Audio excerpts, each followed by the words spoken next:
Japan by season. Where to go in spring, summer, autumn, and winter. If you are planning a trip to Japan and you keep asking, what is the best season to go? Here is the honest answer. That is not the best question. Japan is beautiful in every season. The better question is this: what kind of Japan do you want to experience? Do you want cherry blossoms, soft spring light, and parks full of people trying very hard to look relaxed in their picnic photos? Do you want lavender fields, cooler air, and summer scenery so pretty it almost looks fake? Do you want red leaves, old temples, quiet streets, and that deep autumn feeling that makes everything feel a little more meaningful? Or do you want snow, hot ramen, winter lights, and the kind of cold that hits your face like Japan is testing your commitment? That is the magic of Japan. It is not just one destination. It is one country with 4 completely different moods. And if you choose the right place for the right season, your trip can go from good to unforgettable. So in this video, I'm going to show you the best places to visit in Japan by season: spring, summer, autumn, and winter.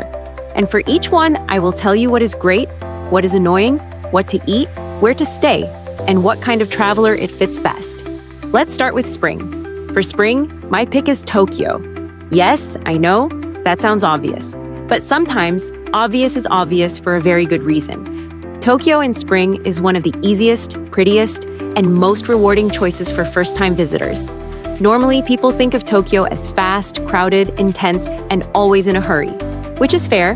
But in spring, Tokyo softens. The parks turn pink, the riverbanks fill with blossoms, the light feels gentler, and the whole city becomes a little more romantic, a little more photogenic, and a little less aggressive. This is the season when Tokyo feels like the version of Japan people imagine before they ever get on the plane. You walk through places like Ueno, Shinjuku-gyoen, or blossom-lined streets, and you think, yes, this is exactly what I came for. That is Tokyo's biggest strength in spring. You get beauty and energy at the same time.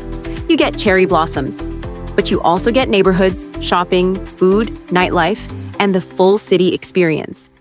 Tokyo in spring is perfect if you want variety. And the food? That part is easy. Sushi, ramen, tempura, yakitori, tiny local restaurants, convenience store snacks at midnight, and desserts that look too pretty to eat, but get eaten anyway. Tokyo is the kind of city where even a random meal can turn into a travel memory.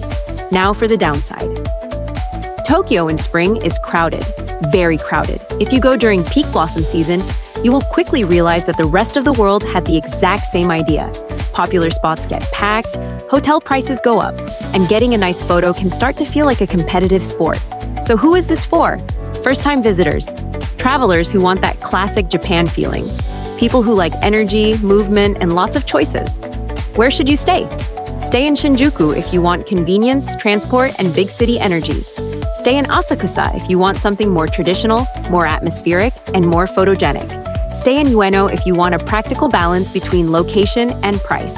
Now let's move to summer. And honestly, if you choose the wrong place in Japan during summer, there is a very real chance you will spend half your trip sweating politely. So for summer, my pick is Hokkaido, especially Furano and BA. This is where summer in Japan changes personality. While many parts of the country feel hot and humid, Hokkaido feels cooler, wider, and easier to enjoy. Furano and BA are the kind of places that make people fall in love with the countryside with absolutely no warning. This is the Japan of open skies, flower fields, gentle roads, rolling hills, and peaceful views that look like they were designed by a very emotional photographer. If Tokyo in spring feels social and energetic, Hokkaido in summer feels calm and spacious. This is the kind of place where you breathe deeper, the kind of place where you stop rushing, the kind of place where even people who normally say, "I'm not really into nature," suddenly start talking about flowers like they have changed as a human being. And yes, the biggest highlight here is the flower season. Lavender fields in Furano are especially famous. And when they bloom, the whole area feels like one giant postcard. But even beyond lavender, this region stays beautiful.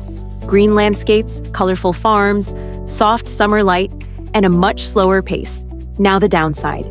If you want huge nightlife, big shopping districts, and non-stop city energy, this is not really that trip.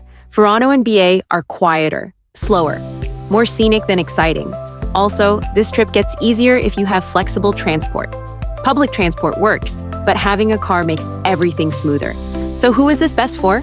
Nature lovers, couples, travelers escaping the heat, and people who do not need a giant city to feel happy. What should you eat? Hokkaido dairy is fantastic. Soft cream, milk desserts, cheese, corn, fresh produce. And if you pass through Sapporo, you can add seafood, ramen, and local beer. Where should you stay? Stay in Sapporo if you want convenience and easier evenings. Stay in Furano or BA if you want to wake up closer to the flower fields. Now let's talk about autumn. For autumn, my pick is Kyoto.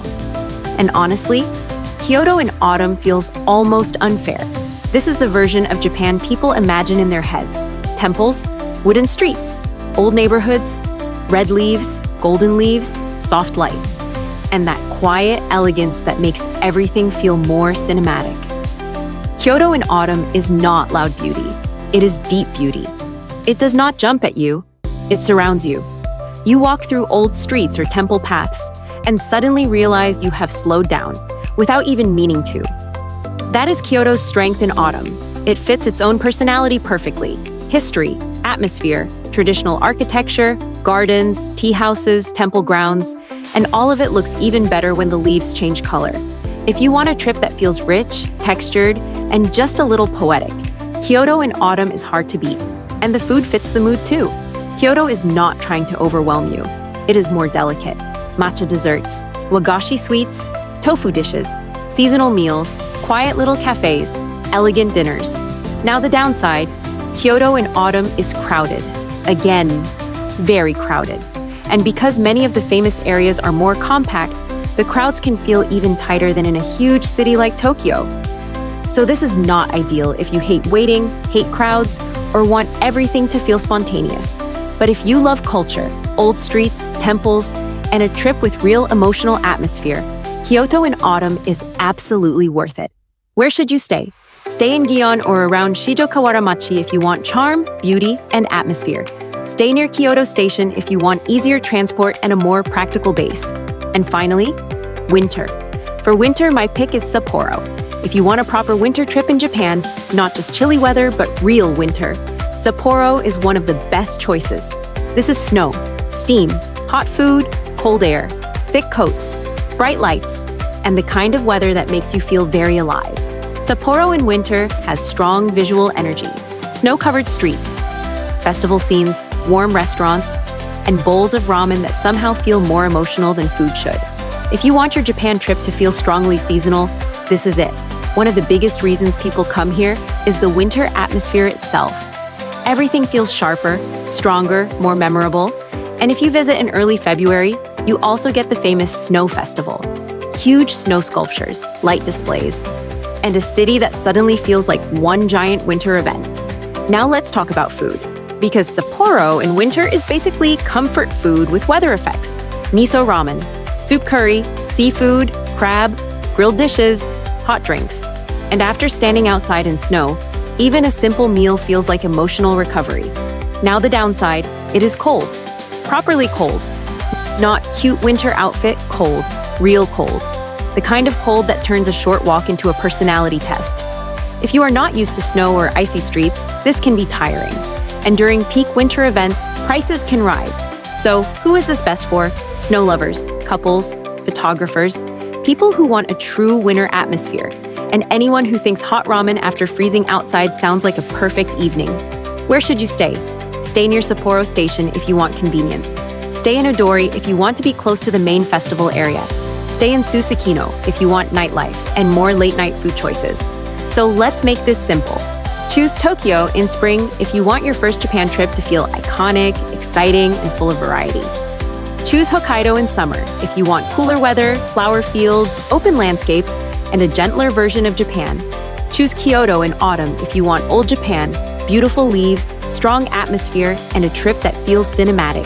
Choose Sapporo in winter if you want snow, festival energy, hot food, and a winter experience you will not forget. Because in the end, there is no single best season for Japan. There is only the best season for the kind of memory you want to bring home. That is the real secret. Do not ask, what is the best place in Japan? Ask, what kind of Japan do I want to remember? That one question changes everything. Because Japan is not just a place you visit once. It is a country you can return to again and again. And every season feels like a different story. So if you are planning your trip, choose the season first. Then choose the place. That one decision can completely change the feeling of your journey. And if you want, in the next video, we can go even deeper. Like Tokyo versus Kyoto for first-time visitors. Or the biggest mistakes people make when traveling in Japan for the first time. If this helped, stay with the channel. Because the goal here is not just to go to Japan. The goal is to go at the right time, to the right place, for the right kind of memory.